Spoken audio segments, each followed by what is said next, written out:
Top of the hour, so we will get started. I'm Larissa Salvato. I am on the marketing team here at AlignOrg Solutions. Welcome to today's webinar, The 5 Moments That Make or Break a Transformation, with engagement executive Adam Derk and senior consultant Leah NDI of AlignOrg Solutions. Just some housekeeping items. All participants will be muted today. Please ask questions via the Q&A box in the control panel, and Adam and Leah will do their best to answer those as we go through today's presentation. If you would like to receive SHRM PDCs for participating in today, complete the survey. That's going to launch once we've ended the webinar. And watch your email for a copy of today's slides and a link to the recording. And with that, I will hand it off to Adam. Great. Thank you so much, Larissa. Before we get going, I wanted to share a quick story as I was thinking through the preparation for this deck and how to share some of these concepts. I thought back to an early childhood experience. I think I was in first or second grade. I was sitting on the floor. We were kind of all around, just a round circle, and there was a electric outlet on the floor. And, first grader, super curious, like what is this? And, you would imagine that, common sense would say you wouldn't touch the electric outlet. But my personality is one where you really want to explore, you're curious. So I opened the little the flip cover to the electric outlet. And for some reason, I happen to have a paper clip. Yeah, I can see Larissa's face, and that paper clip soon found its way into the electric outlet. As you can imagine, I learned my lesson quite quickly, that you do not put a paper clip into an electric outlet. And the reason I share that with you is when we go through transformation, transformation is really based off experience. Leah and we are practitioners. We have multi-decades of experience at this point around transformation. And sometimes in transformation, you happen to put the paperclip in the electric outlet. What we are hoping to share with you today are some of our learnings, both good and the bad, that can at least help you understand what we think about. And again, back to the core premise around the moments that make or break the transformation, things that even though they may seem very common sense, you still have to be purposeful in getting them done. And that's what the whole point of today is, to share our experience, to kind of open up our little fireside chats with you, and make sure that as you walk away, you have a few tips and tricks from our learnings, both the good and the bad. So with that being said, Larissa, if you could flip to the next slide, please. So many of you might have seen this statistic. It's probably the most common statistic that I've seen out in the industry. It's been around for quite a while, since 2000. 70% of transformations fail to achieve their intended goals or deliver sustainable value. Fail is a pretty strong word. So to get us kicked off, and just to ask the audience a little bit, if you were to reframe that, when you think about your own experiences, let's not call it failure, but let's call it going off track. Where have you seen your transformations go off track? So we have a quick poll that Larissa will pop up in the webinar. So if you could take a quick second and just answer the poll, and I'm curious to see each of your experiences.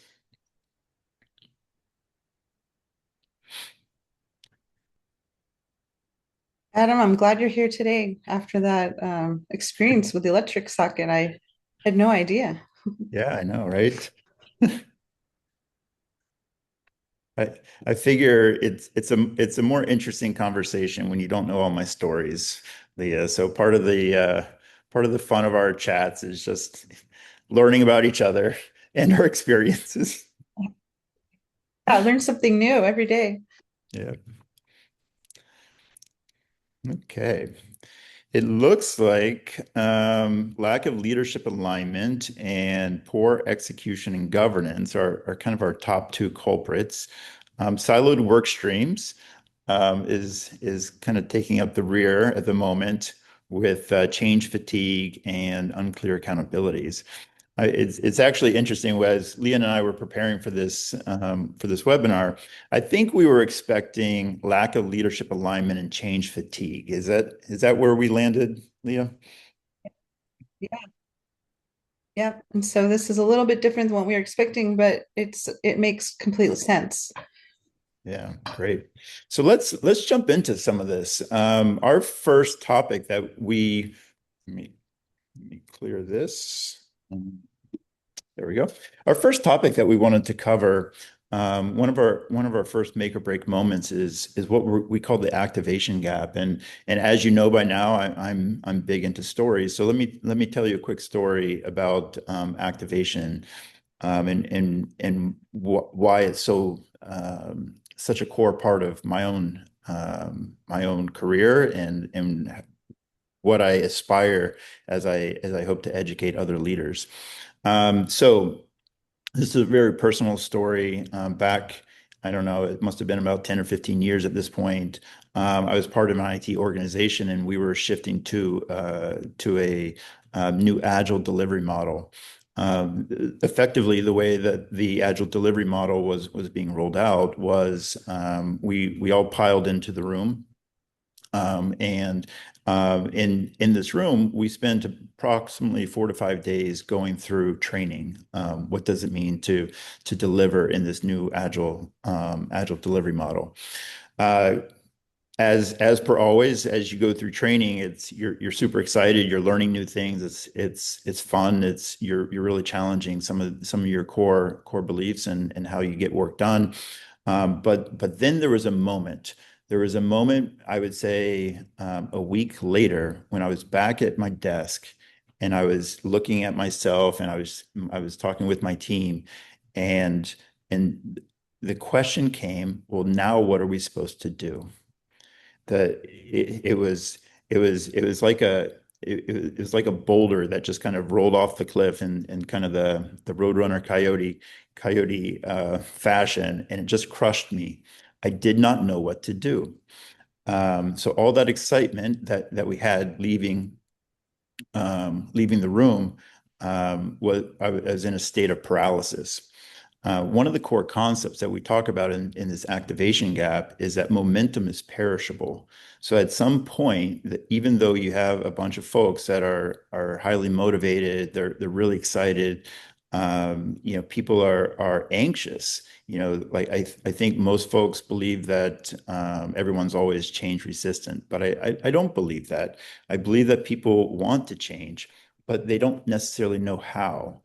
They don't necessarily know how the day-to-day decisions need to change.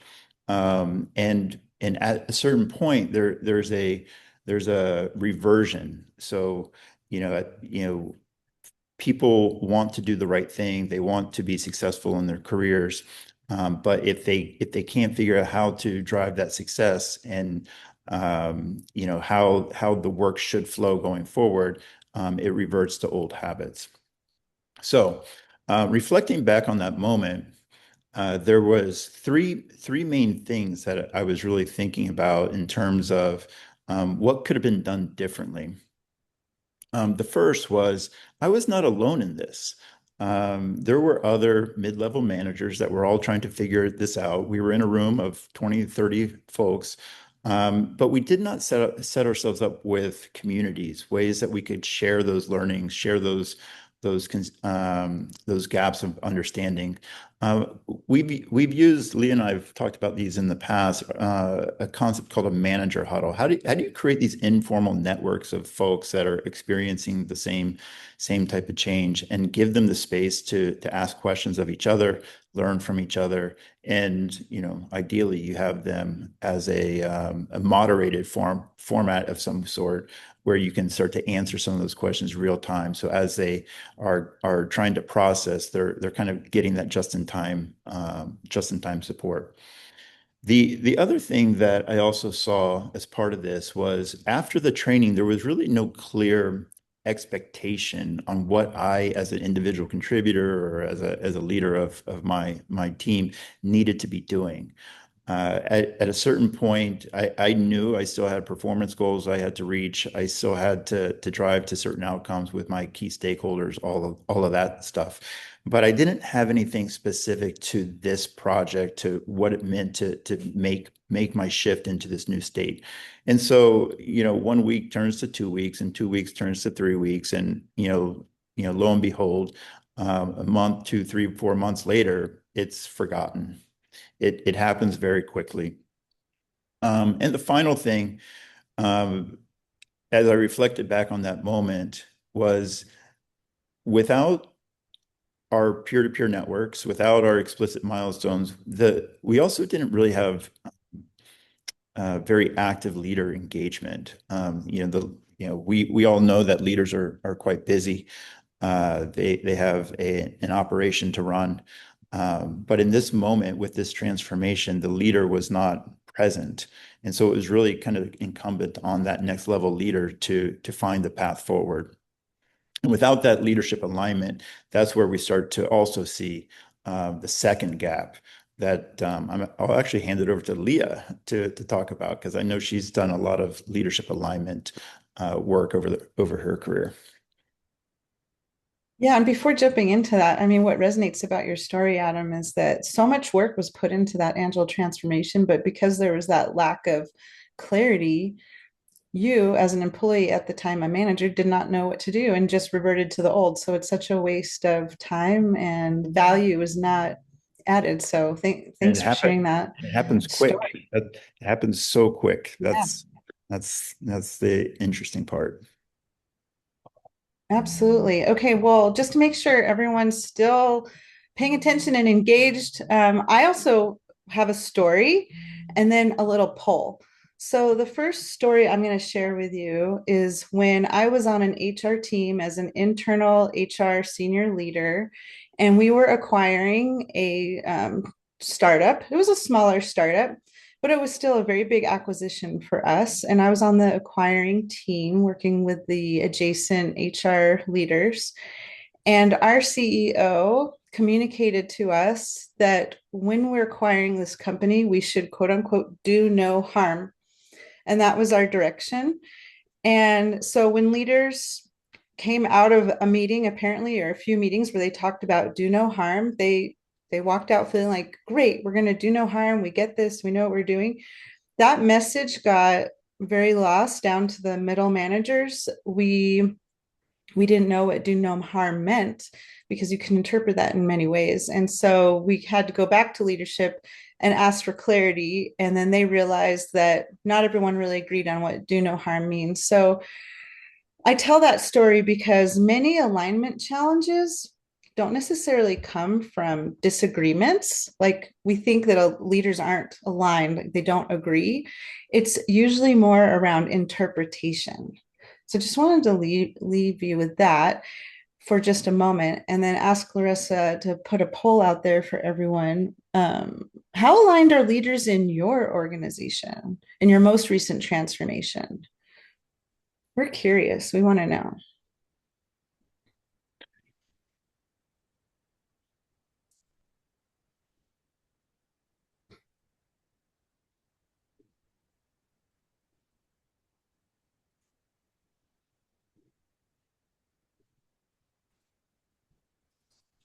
Well, fully aligned was not jumping out as the number one item. That would be, I don't know, does that exist? A utopia Yeah. where everyone's fully aligned and everyone knows exactly what to do and there's no misinterpretations? I would be surprised if we got much in fully aligned. And if we do have a fully aligned, I'd love to talk to those leaders and Yeah. find out how There they was did that. someone wants clarification during the transformation or pre-transformation is this question. It doesn't really matter. Whatever makes sense to you. Yeah. But that was a good question. Okay, fully aligned zero. That's no matter what you do, you're always going to have maybe 1% or 0.5% who aren't aligned or misunderstand or misinterpret or have a different opinion. 48 and 45% mostly aligned, minor gaps, frequently misaligned, and 6% constantly conflicting. Okay, yeah, constantly conflicting. That would be a very difficult space to be in, which could create a lot of burnout on organizations. But I'm glad to see that that's at a lower point. It makes a lot of sense in that middle, mostly aligned, frequently misaligned. Okay, thank you. Thank you for that. So, what do we do about this? How do we align leaders? Well, I'm sure as leaders, you've all been in those meetings where you're discussing strategy and alignment, and you walk out and you may or may not feel aligned, but it's those side conversations that start to happen. And one of the things that we do as practitioners in the activation phase is we make sure that not only do people understand the strategy, but all the leaders can walk around with a unified sort of elevator pitch. They're all saying the same words. They're all talking about the transformation in the same way, and that they work with their middle managers. And this is key. After many, many years of doing transformations, I'm sure you've heard words around like change champions and champion networks. I'm going to say, just this is going to be provocative, but just throw that out. What's most important is your managers as those champions. You don't want to, it's not necessarily looking for different influencers. Yes, that's important, but your middle management is super important, and that group almost always gets forgotten. So you have the leaders that have made the decisions, that are walking out with their unified approach, and then they're communicating to the employees, but they forget the middle management. And those are the people that you want to really guide your leaders, guide your employees through the transformation. And often those are the groups that are asking questions like, wait a minute, how do decisions get made? How are handoffs handled? So they're going to be thinking about ways of working. And in order to get alignment, leaders need to give space for their middle management to work through decision ownership. Teams will wait if there's not clarity. So you need to either give that very strong direction and clarity, or you need to empower your managers to make decisions around the direction and filter back up. So when you have a partner like a consulting partner, we can really help you with these transitions and facilitate these meetings or workshops to help to get everyone aligned. And it's a very big lift. And then one other thing I want to lead you with is that oftentimes leaders get to a certain point in the transformation, like, okay, great, we can roll this out, we can talk to employees, and for them, we're done. But actually, that's when it all begins. That's when the activation starts. So I'm going to leave you with that, because we have a lot more to talk about. So I'm going to pass it over to Adam. I would just say that the mid-management connection, I guess I would call it that, the mid-management connection, I think it's so well understood. The question is, why aren't we doing it? Why aren't we doing it? It's because it's very hard to do. It's hard to reach that. At the top you have, 8 to 12 leaders that you can really kind of focus on. As you start to shift down into the organization, it starts to broaden out to a few hundred. And so how do you create that core messaging that's consistent across all of those, couple hundred folks? And it's through discipline, and that's a lot of the transformation I think I saw on the original poll around project execution and governance. But it's the discipline that we create through the transformation that starts to create the tempo and the rhythm that ultimately starts to push messaging, push actions and decisions down into the organization. So kind of brings me to my third point around workstream momentum.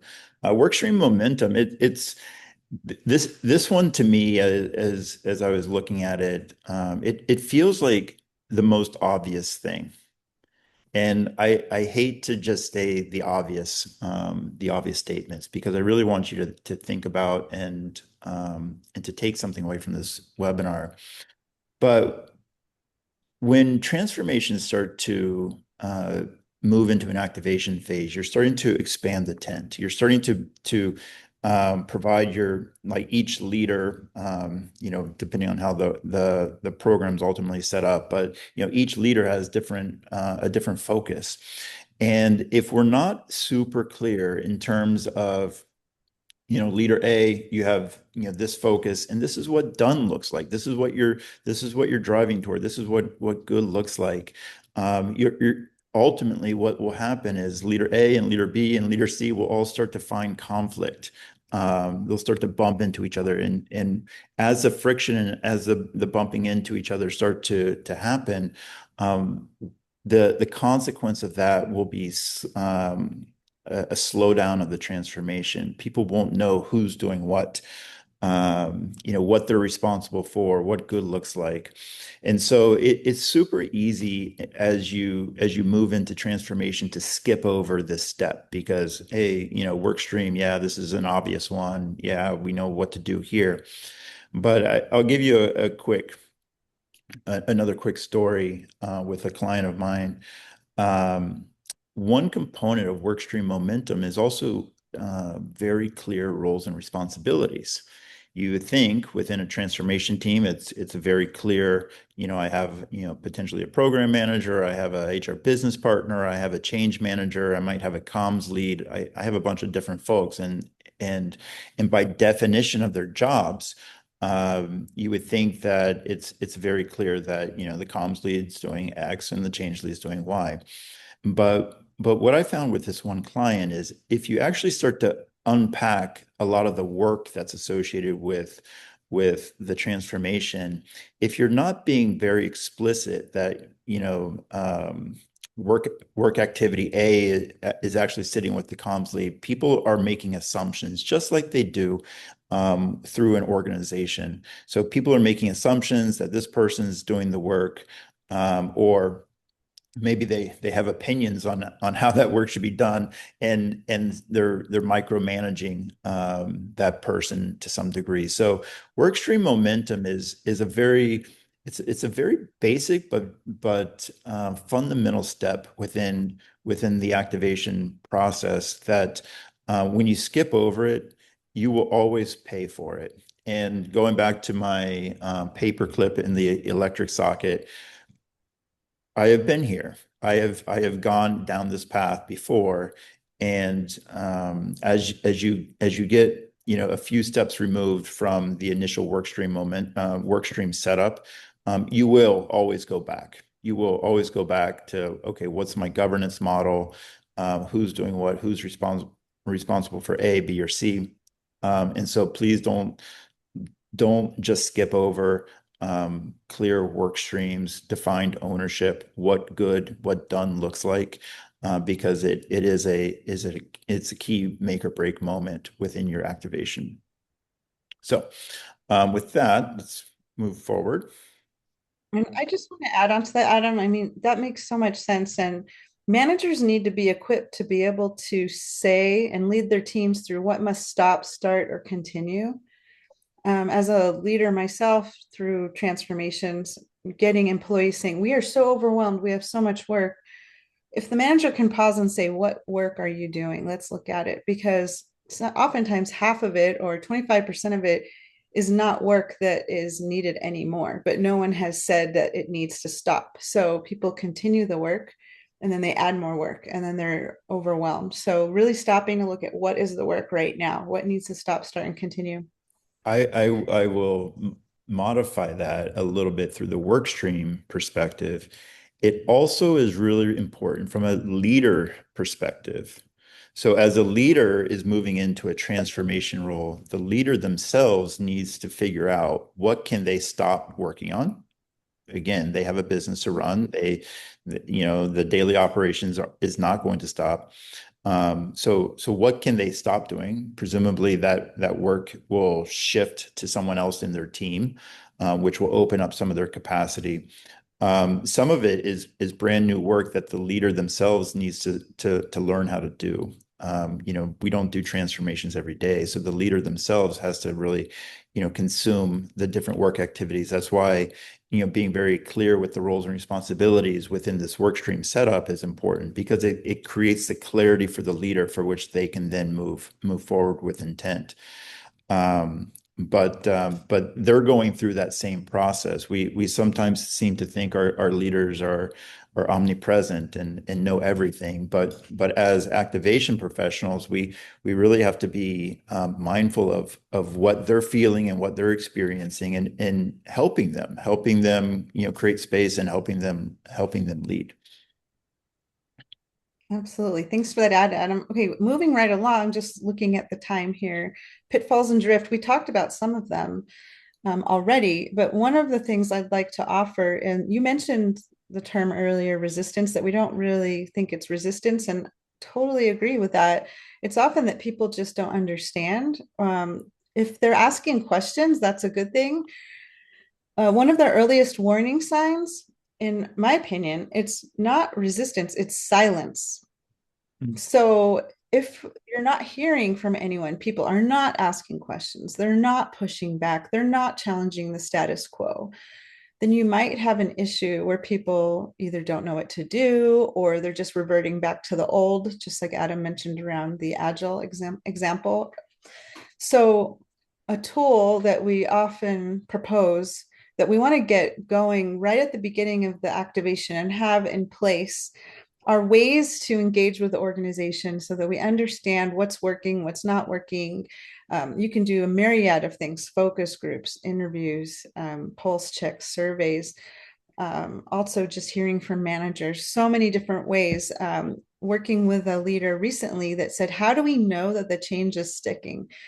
Absolutely the right question. How do we know? What are the metrics that we want to track? Let's make sure that we're really clear. So otherwise, energy drops, fatigue sets in. There could be competing priorities. They could be getting different direction around different transformations. So really being able to look at what are all the things that are going on in the organization and clearing space for them so they can focus on what really matters. So I'm going to leave us with that. Pass it back over to Adam. Yeah, I would say well, sorry, just back on that last slide for a second. This is it. It happens. It just is. Again, going into the experience statement that I mentioned earlier. Um, Transformation is difficult. I mean, there's a million different reasons why it's difficult, but it, the the challenge that you face is when you haven't been there and done that, and you can't recognize some of these telltale signals that will happen. So for example, if in Leah's example around the silence, you really have to have a tuned ear. You have to have some type of mechanism. It's not necessarily just pulse surveys or things like that, but some type of way to connect to the organization so you can literally hear and understand what's going on. You can see it through behaviors around leadership attention. Again, there's a business to run, there's activities that they need to be focused on. If that starts to become a priority, that means, the transformation starts to become less of a priority. And so, people will follow what behaviors their leaders are exhibiting. And it is so fast that it's going back to the discipline comment. Once a person starts to see the behavior starting to shift, their own behaviors will start to shift immediately after to model their leader. So it's a really interesting topic. Yeah, and Um, it's getting clear on what behaviors are. yep, Just to, yeah, exactly. So really being able to describe what the behaviors are that we're looking for so that we yeah, can see if the behaviors change. yep, perfect. All right, so the last topic, sustaining the change. Well, that sounds kind of obvious. We go through all of this effort. Of course, we want to sustain the change. Um, Most of you, I'm sure, have gone through ProSci. ProSci is very widely understood change management methodology. That final R, the reinforcement, sustaining the change. Oh, it's there. Okay, but it doesn't happen. It doesn't happen. Why doesn't it happen?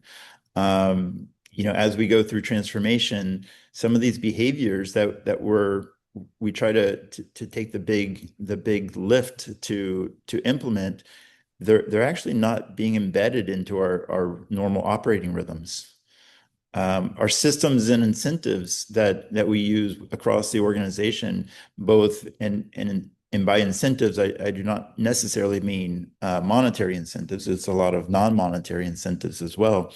They're rewarding that old behavior. And so again, you're starting to you continue to have a misalignment within the organization that by this point in the transformation, people are tired. Momentum is starting to diminish. Transformations by default shouldn't run forever. At some point, we need to be moving into normal operating rhythm again. So sustaining the change is definitely one area that um, I've seen some organizations do it really well, and in some, by that point in time, they move on to the next thing. Let me give you a quick story on a commercial operating model transformation that I was a part of. Basically, the context was they were reframing their broader commercial process. Um, I think it was across 7 or 8 business units, maybe 30,000 sellers. So it was quite large. As the transformation was kind of nearing that operational rhythm standpoint, all the BU presidents gathered at headquarters with the CEO, their quarterly business review meeting. In that meeting, the transformation lead happened to be there. And as they were going around the table to start to share out on their business performance, um, there was questions about how the systems, so it was enabled by Salesforce. So how Salesforce was really reflecting the business. The BUs at that point in time, the BU presidents opened up their PowerPoint decks that they spent, a few weeks preparing in advance of this, which was their normal operating rhythm, and basically discounted the usage of this technology, discounted the usage of these new process. The CEO in that moment did not look to the transformation lead. In this example, the CEO looked at each of the business units and said, well, this gap is not on the transformation team. This gap is on you as the business unit leader. You're the one that's accountable for this number. So if the number is not right in the system, that's you that is off. As you can imagine, following that meeting, the next quarter, the numbers were right. So instead of going through this process, there was a make or break moment.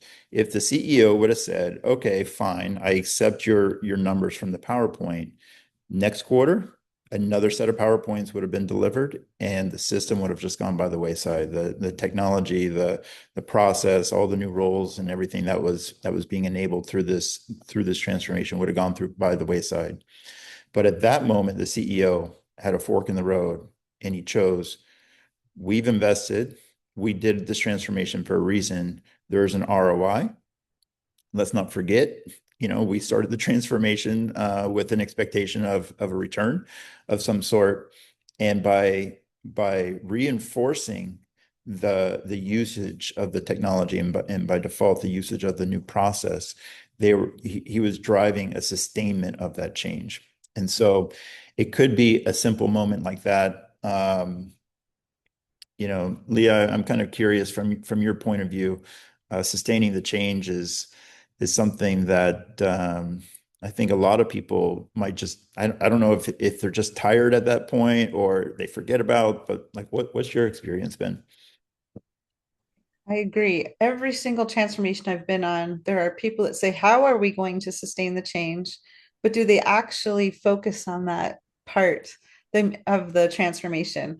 Maybe for a week or two, but it's one of those things that you need to have somebody inside of the organization that is going to take this on, to continue to orchestrate, continue to look at the metrics, make sure this is part of business as usual. And so it is one of those things. That's why we have the post-it note. Don't forget, everyone remembers we need to sustain the change, but they always forget to actually plan Do it. for it and Yep. do it. Yeah. It's the discipline. Yeah. Absolutely. Larissa, I think we have a final poll. Is that right? So now that you've kind of heard our stories, as we went through those, these five main make or breaks, I would be interested to hear from you. Which of these five moments is your biggest risk?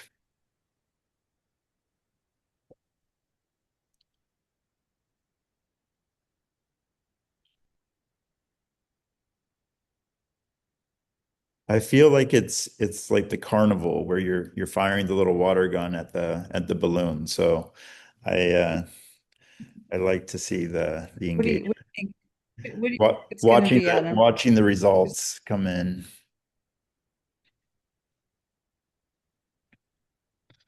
All right. So, What's your guess? What do you think it will be? well, I thought it would be the activation gap, honestly, because at the activation gap, there's this moment when everyone's all excited and you know the leaders themselves have a pretty clear expectation on what they want to get done, but they can't figure out the how because now you're getting into a lot of tactical details. So I was guessing it was going to go there.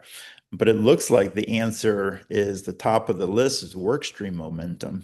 So that non Yeah. that non-exciting um, Mm. gap that we see. Hard. It's hard. Yeah, you know, Yeah. and It's a because clarify ownership and handoffs, and it's all the ways of working. It's all the things that people do to make work happen. yeah, absolutely. And again, from my perspective, workstream momentum, I kind of grew up through the project management ranks, and that's kind of one of those core tenets I would say that, project managers kind of focus on as they initiate any type of project, whether it's a transformation project or just any type of regular project. But if you miss it, it's definitely a gap. Let's see, what was number two? So number two was sustaining the change. So again, I still believe everyone on the call knows that sustaining the change is a must do, but trying to remember to create the discipline around it is a whole different story. Um, with number three around leadership alignment, pitfalls and drift and activation gap as the last two. So, Larissa, I don't know if I think we have a few minutes for Q&A We if do. there's anyone. We do. Given that the top risk was the work streams, are there any tools or resources you could suggest to share that maybe folks could use to help with that? So around workstream momentum, there like the basic one is really a project charter. Why are we doing the change? What are the goals and objectives? Who's on the team? What are the risks and issues that we already foresee within this work stream? What are some of our core milestones? So project charters are number one. I talked about roles and responsibilities. Um, what we are going to do at the conclusion of this call, AlignOrg developed a transformation rubric. The transformation rubric was created because there are I think it's five primary types of roles that are typical as part of the transformation. You have your project management roles, you have your HR business partner roles, you have your change and comms roles, you have your alignment leader, your leadership roles. I think I'm missing one in there somewhere. Maybe I had change. I think I had change and comms separated, so that was the fifth one. And each one of those roles, clearly there's different levels of capability that you'll have within your own organization. So trying to do a quick assessment of what your team has and what it doesn't have will help you understand at least some of the gaps that you're working with. So as you're moving through the transformation, one, you're either giving space for the person enrolled to learn and to to kind of build up some skills to support the transformation, or maybe there's you need third party support of some sort. But that transformation rubric we'll send over to you as well. Perfect. Any other questions, guys? You can go ahead and put in the chat or in the Q&A, and we'll make sure we answer those.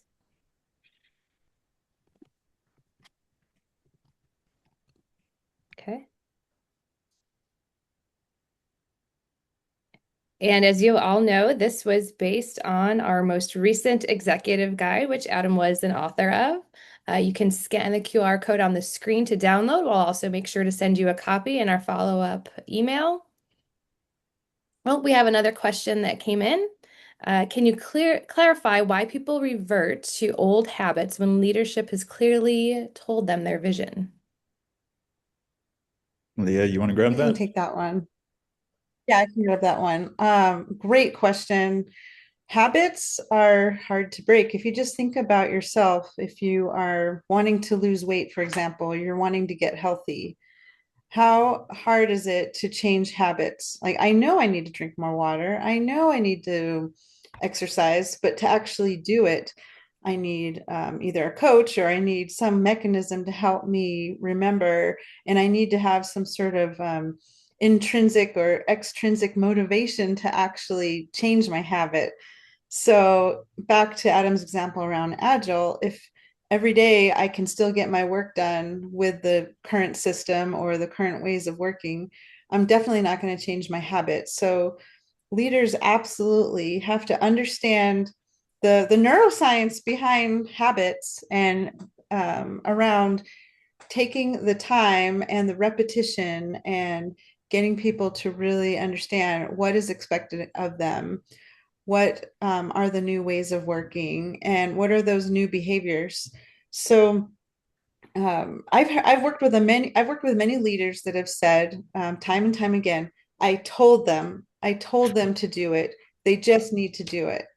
Yeah. Yes, I'm glad you told them. You need to tell them multiple times. You need to tell them in multiple ways. You need to use storytelling. You need to make sure that your leaders are able to And, provide and they might not provide that might storytelling. just not know Go how. ahead, Adam. They might just not They know might not how. know how. So going back Yeah. to the basics of ProSci and ANCAR, I mean, it holds true. So sometimes it's like, I get it, I just don't know how. So unless you're explicit, and give the person the space to learn and to fail, to stick their paperclip in the electric socket, and not suffer from it, that takes some time. Okay, we have a few more questions and 2 more minutes, so I'm going to try to get a couple. And just so you just be sure that we will answer your questions. We will have them and we'll make sure that we get you an answer to you if we can't answer them live. Should activation ways of working take the longest time compared to the rest of the phases during the transformation? Yes. Yes. Yes. Uh, Yeah, and I'm assuming well, I guess ways of work. Are you talking? I'm assuming it's activation in general. There's multiple phases of a transformation. One is the initial conceptualization, understanding the design component, understanding what needs to happen. Then the activation portion off of that does take time. When you look at the AlignOrg model where we're looking to align the six sides of the cube, each one of those choices that we're looking to enable takes time to clearly go through. But yeah, it's a pretty extensive effort. Okay, and And we something to add to that is that it's not necessarily linear. So that phase could be in parallel with all the other ones too, sort of Yeah. overlapping. okay, we have probably time for one more. How do you help clarify decision ownership when transformations are occurring within a business unit that feels they need decision rights, but the decision ownership currently is a different business unit? Well, I guess it goes back to leadership alignment. You really have to go to the if decisions are unclear at the top of the house, effectively the question becomes like what is the enterprise strategy and who's best to enable that enterprise strategy. So I will constantly, I know I took this from others, but clarity is kindness. We have to get to that level of if we're making assumptions around decision rights and we're not clarifying those assumptions, like we start to create conflict. And so going through the alignment process with the leaders themselves, trying to understand opinions, assumptions, beliefs, and kind of breaking those down to figure out the right answer is really the work that's involved. Okay, great. Well, we are at time. I'm so glad everyone was so engaged. I am going to end the webinar, but know that we will send those resources out to you. You have the guide. Leah and Adam are available if you have more questions. And thank you so much for joining us today.